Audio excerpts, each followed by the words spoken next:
ಅಭಿಯಾನ ರೂಪದಲ್ಲಿ ಕೈಗೆತ್ತಿಕೊಳ್ತೀವಿ.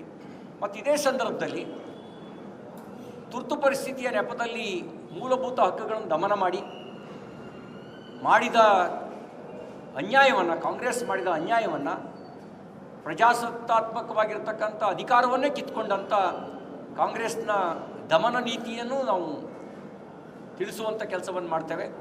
ಈಗೇನು ಕಾಂಗ್ರೆಸ್ ಮಾಡ್ತಾ ಇದೆ ಅದು ಕೇವಲ ನಾಟಕ ಮಾತ್ರ ಸಂವಿಧಾನದ ಬಗ್ಗೆ.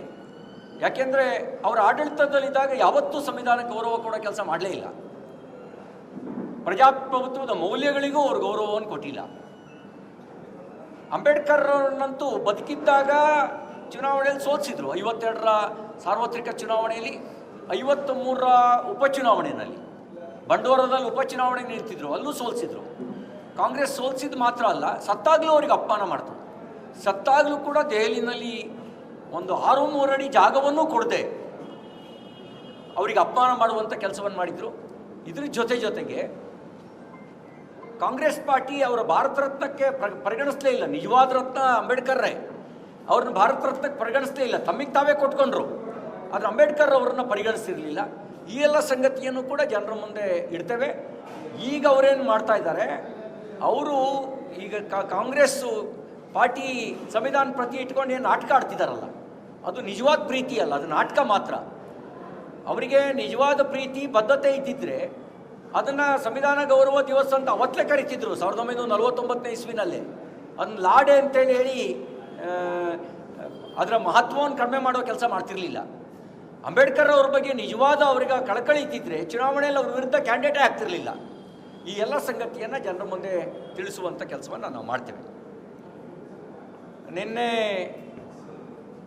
AICC ಅಧ್ಯಕ್ಷರು ಸಾಂಗ್ಲಿಯಲ್ಲಿ ಪ್ರಚಾರ ಭಾಷಣ ಮಾಡಬೇಕಾದ್ರೆ RSS BJPಯನ್ನು ವಿಷಸರ್ಪಕ್ಕೆ ಹೋಲಿಸಿದ್ದಾರೆ. ಅನುಭವ ಪಕ್ವತೆಯನ್ನು ತಂದುಕೊಡ್ಬೇಕು.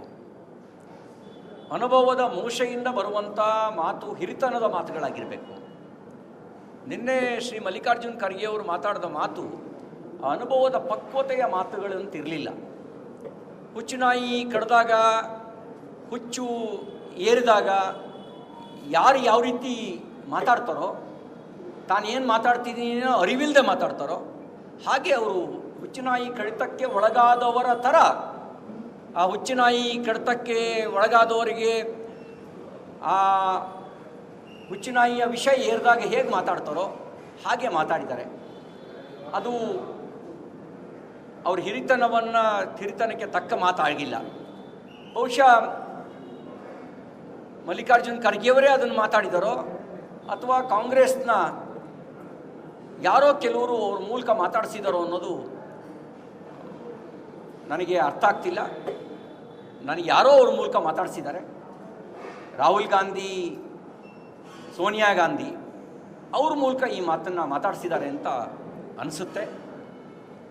ಪ್ರಜಾಪ್ರಭುತ್ವ ವ್ಯವಸ್ಥೆಯಲ್ಲಿ ಒಂದು ರಾಜಕೀಯ ಪಕ್ಷವನ್ನು ನೀವು ವಿಷದ ಸರ್ಪಕ್ಕೆ ಹೋಲಿಸೋದು ಮತ್ತು ಅದನ್ನು ಬಡಿದು ಕೊಲ್ಲಿ ಅಂತಕ್ಕಂಥದ್ದು, ನಿಮ್ಮ ಯಾವ ಪಕ್ಷ ಪ್ರಜಾಪ್ರಭುತ್ವ ವ್ಯವಸ್ಥೆ ಮೇಲೆ ಗೌರವ ಇಟ್ಟಿರುತ್ತೆ, ಯಾವ ಪಕ್ಷ ಸಂವಿಧಾನದ ಮೇಲೆ ಗೌರವ ಇಟ್ಟಿರುತ್ತೆ, ಆ ಪಕ್ಷದ ಹಿರಿಯರು ಮಾತಾಡುವ ಮಾತು ನಿಮ್ಮ ಮಾತು ಅಲ್ಲ.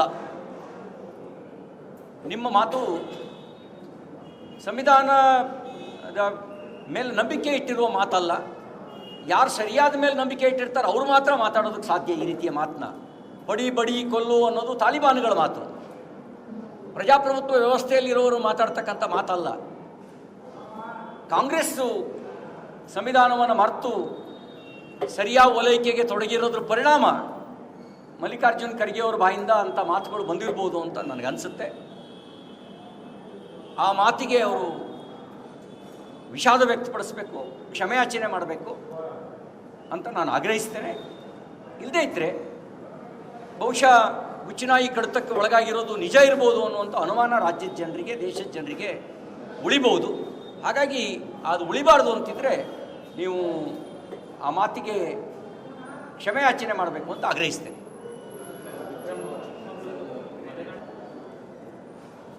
ನೋಡಿ, ಬ್ಯಾಲೆಟ್ ಮೇಲಂತೂ ಮುಂಚೆನೇ ನಂಬಿಕೆ ಇಲ್ಲ. ಬ್ಯಾಲೆಟ್ ಮೂಲಕ ಪರಿವರ್ತನೆ ತರಬಹುದು ಅನ್ನುವಂಥ ವಿಶ್ವಾಸವೇ ಇಲ್ಲದೆ ಇರೋ ಜನ ಸಂವಿಧಾನ ವಿರೋಧಿಗಳು. ಅವ್ರ ಬಗ್ಗೆ ಯಾವ ಥರ ಸಿಂಪತಿಯೂ ಇರಬಾರ್ದು. ಅವ್ರ ಬಗ್ಗೆ ಯಾರು ಸಿಂಪತಿಯ ಮಾತಾಡಿದ್ರೆ ಅವರು ಪ್ರಜಾಪ್ರಭುತ್ವ ವಿರೋಧಿಗಳು ಮಾತ್ರ ಮಾತಾಡೋಕ್ಕೆ ಸಾಧ್ಯ, ಸಂವಿಧಾನ ವಿರೋಧಿಗಳು ಮಾತ್ರ ಮಾತಾಡೋಕ್ಕೆ ಸಾಧ್ಯ. ಹಾಗಾಗಿ ಯಾವ ಸಿಂಪತಿಯೂ ಇಲ್ಲ.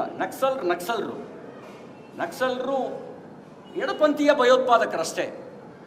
ಹಾಗಾಗಿ ಅವ್ರ ಬಗ್ಗೆ ಯಾವ ಸಿಂಪತಿಯೂ ಇಲ್ಲ. ನಮಗೆ ಪ್ರಜಾಪ್ರಭುತ್ವದ ಮೇಲೆ ನಂಬಿಕೆ ಇದೆ. ಪ್ರಜಾಪ್ರಭುತ್ವ ವ್ಯವಸ್ಥೆಯ ಮೂಲಕನೇ ಸಮಾಜದಲ್ಲಿ ಆಗುವಂಥ ಬದಲಾವಣೆಗೆ, ಸಕಾರಾತ್ಮಕ ಬದಲಾವಣೆಗೆ ಕಾರಣ ಆಗ್ಬೋದು ಮತ್ತು ಅನ್ಯಾಯವನ್ನು ತಡೆಗಟ್ಟಬಹುದು ಅನ್ನೋದು ನಮಗಿರೋ ವಿಶ್ವಾಸ. ಕಾಂಗ್ರೆಸ್ ರಾಜಕಾರಣಿ ನಂತರ ಗವಿಯಪ್ಪ ಅವರು ಹೇಳಿದ್ದಾರೆ ಸರ್, ಈಗ ನಮ್ಮ ಸರ್ಕಾರದಲ್ಲಿ ಯಾವುದೇ ರೀತಿ ಅನುದಾನ ಸಿಗ್ತಾಯಿಲ್ಲ. ಹಿಂದಿನ ಸರ್ಕಾರ ಡೆವಲಪ್ಮೆಂಟ್ ಮಾಡಿತ್ತು ವಿಜಯನಗರ ಹೊಸ ಜಿಲ್ಲೆಯಾಗಿ, ಈಗ 5 ಪೈಸೆ ಸಿಗ್ತಾ ಇಲ್ಲ ಅಂತ ಕ್ಷೇತ್ರದ ಜನತೆಗೆ ಆನ್ಸರ್ ಮಾಡೋಕ್ಕಾಗ್ತದೆ. ಅಂಗೈ ಉಣ್ಣಿ ಕನ್ನಡಿ ಹಿಡಿಬೇಕೇನ್ರಿ? ಅಂಗೈ ಉಣ್ಣಿ ಕನ್ನಡಿ ಹಿಡಿಬೇಕಾ? ಡೆವಲಪ್ಮೆಂಟ್ ಆಗ್ತಿಲ್ಲ ಅನ್ನೋದು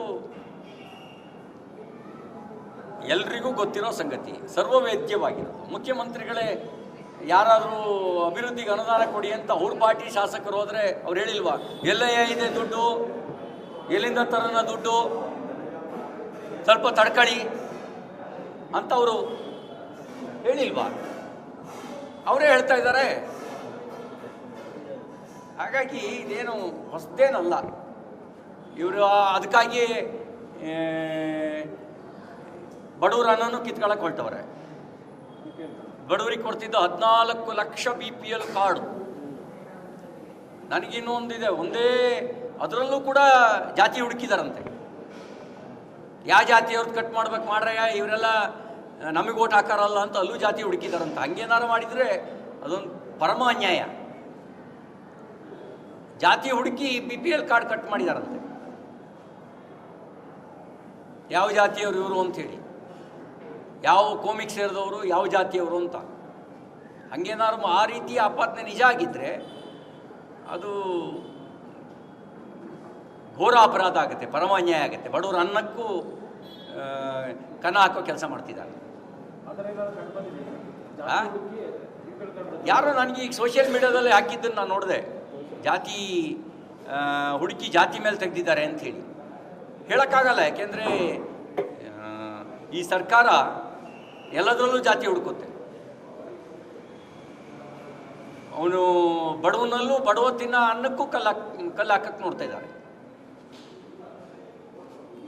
ಆಪರೇಷನ್ ಕಮಲ ವಿಚಾರವಾಗಿ ಮುಖ್ಯಮಂತ್ರಿಗಳು ಹೇಳಿದರು. ಈಗ ರವಿಗಣಿಗೆ ಅವರು ನಮ್ಮ ಹತ್ರ ದಾಖಲೆಗಳಿದೆ, ವಿಡಿಯೋಗಳಿದೆ, ರೆಕಾರ್ಡ್ಗಳಿದೆ, BJP ನಾಯಕರಿಗೆ ಸಂಪರ್ಕ ಮಾಡಿದ್ರು, ರೆಸಾರ್ಟ್ ಮಾಡಿದ್ರು, ಭೇಟಿ ಮಾಡಿದ್ರು, ಎಲ್ಲವನ್ನು ಕೂಡ ಬಹಿರಂಗಪಡಿಸೋದಾಗಿ ಹೇಳಿದ್ದಾರೆ. ನೋಡಿ, BJPಗೆ 17 ಕೋಟಿ ಸದಸ್ಯರಿದ್ದಾರೆ. ಪ್ರತಿ ಸದಸ್ಯನು BJPಯವನೇ ಆಗ್ತಾರೆ. ಗಾಳಿಲಿ ಗುಂಡಾರ್ಸೋದು ಬೇಡ. BJP ಯಾರು ಸಂಪರ್ಕ ಮಾಡಿದ್ರು, ಎಲ್ಲಿ ಸಂಪರ್ಕ ಮಾಡಿದ್ರು, ಯಾವಾಗ ಸಂಪರ್ಕ ಮಾಡಿದ್ರು, ದೂರು ಕೊಡಲಿ. ಇವರು ಬರೀ ಸುಳ್ಳು. ಇದು ಟೂಲ್ ಕಿಟ್ ರಾಜಕಾರಣದ ಒಂದು ಭಾಗ. ಈಗ 800 ಕೋಟಿ ರೂಪಾಯಿ ಅಬ್ಕಾರಿ ಹಗರಣ ದೊಡ್ಡ ಸದ್ದು ಮಾಡ್ತಾ ಇದೆ. ಇವತ್ತು ಕೂಡ ಅವರು ಭೇಟಿ ಮಾಡಲಿಕ್ಕೆ ಹೋಗಿದ್ದಾರೆ. ನಾವಲ್ಲ ದೂರು ಕೊಟ್ಟರು, ಅವ್ರ ಅಸೋಸಿಯೇಷನ್, ವೈನ್ಸ್ ಮರ್ಚೆಂಟ್ಸ್ ಅಸೋಸಿಯೇಷನ್ ಅವ್ರು ದೂರು ಕೊಟ್ಟರು. ಇದೇ ಜಾಗದಲ್ಲಿ BJP ಸರ್ಕಾರ ಇದ್ದಿದ್ರೆ ಸಿದ್ದರಾಮಯ್ಯನವರು, ಮಲ್ಲಿಕಾರ್ಜುನ್ ಖರ್ಗೆ ಅವರು ಅಬ್ಬಬ್ಬಬ್ಬಬ್ಬ ಆಕಾಶ ಭೂಮಿ ಒಂದು ಮಾಡಿರೋರು. ಈಗ ಯಾಕೆ ಬಾಯಿ ಮುಚ್ಕೊಂಡಿದ್ದಾರೆ? ಈಗ ವಿಷಯಾಂತರ ಮಾಡಬೇಕು. ಅದಕ್ಕೆ ಇವರೊಂದು ಟೂಲ್ ಕಿಟ್ ಪೊಲಿಟಿಕ್ಸ್ ಮಾಡಿದ್ರು. ಹಿಂಗೆ ಹೇಳ್ಬಿಡೋಣ ನಾವು, ಅದನ್ನ ಇನ್ನೊಂದು 4 ಜನ ತುತ್ತೂರಿ ಊದ್ಬಿಡೋಣ, ಅದೇ ಸೌಂಡ್ ಆಗುತ್ತೆ ಅಂತ ನಾನು ಹೇಳ್ತೀನಿ. ನಿಮಗೇನಾದರೂ ನಿಮಗೆ ಈ ವಿಷಯದಲ್ಲಿ ಹುರುಳಿದ್ರೆ ದೂರ ಯಾಕೆ ಸಲ್ಲಿಸ್ತಿಲ್ಲ? ನಾನು ಆಗ್ರಹಿಸ್ತೀನಿ, ಮುಖ್ಯಮಂತ್ರಿಗಳೇ ನೀವೇ ಹಾಲಿ ನ್ಯಾಯಾಧೀಶರ ನೇತೃತ್ವದಲ್ಲಿ ತನಿಖೆ ನಡೆಸೋದಕ್ಕೆ ಆದೇಶ ಮಾಡಿ. ಹೈಕೋರ್ಟ್ ನ್ಯಾಯಾಧೀಶರ ನೇತೃತ್ವದಲ್ಲಿ ತನಿಖೆ ಮಾಡಲಿ. ಈ ಯಾರ್ಯಾರು ಆಪಾದನೆ ಮಾಡಿದಾರಲ್ಲ ಅವರು ಎಲ್ಲರನ್ನು ಮಂಬರು ಪರೀಕ್ಷೆಗೆ ಒಳಪಡಿಸ್ಲಿ. BJPಯವರು ಅಂದರೆ ಯಾರು? BJPಯವರಲ್ಲಿ ಯಾರು? ಇಂಥವ್ರ ಹೆಸರು ಹೇಳಬೇಕಲ್ಲ, ಇಂಥವ್ರ ಹೆಸರು ಹೇಳಿ. ಬೇರೆ ಬೇರೆ ಮುಚ್ಚಾಕಳಕ್ಕೆಲ್ಲ SIT ನೇಮಕ ಮಾಡೋಕ್ಕಾಗುತ್ತೆ. ಇದನ್ನೆಲ್ಲ ಯಾಕೆ ಸುಮ್ಮನೆ ಇದ್ದೀರಿ? ಅದು 100 ಕೋಟಿ ರೂಪಾಯಿ ತಮಾಷೆ ವಿಷಯ ಅನ್ರಿ. 100 ಕೋಟಿ ರೂಪಾಯಿ ಅನ್ನೋದು ಏನು ತಮಾಷೆ, ಸಾಮಾನ್ಯ ಸಂಗತಿನ? ಮತ್ತಿದೆಲ್ಲ ಸಾಮಾನ್ಯ ಜನ ಮಾಡೋಕ್ಕಾಗತ್ತಾ? ಯಾರೋ ಮುಖ್ಯಮಂತ್ರಿ ಆಗಬೇಕು ಅನ್ನೋ ಆಸೆ ಇರೋರು ಮಾತ್ರ ಮಾಡಬೇಕು. ಬಿ ಜೆ ಪಿಯವರಿಗಂತೂ ಈಗ ಚಾನ್ಸ್ ಇಲ್ಲಪ್ಪ. ಈಗ ಇರೋದೇನು ಕಾಂಗ್ರೆಸ್ ಒಳಗೆ ಯಾರು ಮುಖ್ಯಮಂತ್ರಿ ಆಗಬೇಕಷ್ಟೇ. ಅವರೇ ಯಾರು ಈ ಪಿತೂರಿ ಮಾಡ್ತಿರ್ಬೋದು. ಅದಕ್ಕೆ ಮುಖ್ಯಮಂತ್ರಿಗಳೇ ಗಾಳಿಲಿ ಕೊಂಡೊರ್ಸೋದು ಬೇಡ. ಆ ಗಣಿಗ ರವಿಯವರು ಹೇಳಿಕೆಯನ್ನು ಆಧರಿಸಿ ಸೋಮೋಟೋ ಕೇಸ್ ರಿಜಿಸ್ಟರ್ ಮಾಡಿಸಿ. ಸೋಷಿಯಲ್ ಮೀಡಿಯಾ ಕಾಮೆಂಟ್ಸಿಗೆಲ್ಲ ಕೇಸ್ ರಿಜಿಸ್ಟರ್ ಮಾಡಿ ಅರೆಸ್ಟ್ ಮಾಡ್ತೀರಿ. ಯಾಕೆ ಈ ವಿಷಯದಲ್ಲಿ ಕೇಸ್ ದಾಖಲು ಮಾಡಿ ಎನ್ಕ್ವೈರಿ ಮಾಡಬಾರ್ದಾ? ಮಾಡಲಿ ಎನ್ಕ್ವೈರಿನ. ನನಗನ್ಸುತ್ತೆ ಸರಣಿಯಾಗಿ ಕಾಂಗ್ರೆಸ್ ಸರ್ಕಾರದ ಮೇಲೆ ಬರ್ತಿರುವಂಥ ಭ್ರಷ್ಟಾಚಾರದ ಆರೋಪಗಳಿದಾವಲ್ಲ, ಅದನ್ನು ಆ ಚರ್ಚೆಯನ್ನು ಬಿ ಜೆ ಪಿ ಮೇಲೆ ತಿರುಗಿಸೋದಕ್ಕೆ ಇವರೊಂದಷ್ಟು ಟೂಲ್ ಕಿಟ್ ಪೊಲಿಟಿಕ್ಸ್ನ ಮಾಡ್ತಾ ಇದ್ದಾರೆ. ಆ ಟೂಲ್ ಕಿಟ್ ರಾಜಕಾರಣದ ಭಾಗವಾಗಿ ಈ 100 ಕೋಟಿ ರೂಪಾಯಿನ ಆಪಾದನೆ. ಇಲ್ಲಾಂದರೆ ಯಾರನ್ನ ಸಂಪರ್ಕ 100 ಕೋಟಿ ಅಂತ ಹೇಳಿದಾರಪ್ಪ. 3 ಕೋಟಿ ಯೋಗ್ಯತೆ ಇಲ್ಲದೆ ಇರೋರು 100 ಕೋಟಿ ಹೆಸಳ್ತಾ ಇದ್ದಾವೆ. ನನಗೇನೋ ಅನಿಸುತ್ತೆ, ಈಗ ಯಾರೋ ಒಬ್ಬ ಶಾಸಕನ ಹತ್ರ ಮಾತಾಡ್ತಿದ್ದೆ, ಕಾಂಗ್ರೆಸ್ ಪಾರ್ಟಿ ಶಾಸಕ. ಏನ್ರಿ ನಿಮ್ಮ ಕಿಮ್ಮತ್ತು 100 ಕೋಟಿ ಅಂತೆ ಅಂದೆ ನಾನು ಅವರಿಗೆ ತಮಾಷೆಗೆ ಮಾತಾಡ್ತಾ. ಅವ್ರು ಹೇಳಿದ್ರು 100 ಯಾರು ಕೊಡೋರು ಇದ್ರು ನಾನು ಇಲ್ಲಿಂದ ಹೋಗಿ ಸಿಂಗಾಪುರಕ್ಕೆ ಹೋಗಿ ಸೆಟ್ಲ್ ಆಗ್ಬಿಡ್ತೀನಿ ಅಂತಂದ್ರು. ಅವ್ರ ಹೆಸರು ಹೇಳಲ್ಲ ನಾನು ಅಂತ ಅವ್ರು ಹೇಳ್ತಾ ಇದ್ರು. ಅಂದರೆ ಇವರು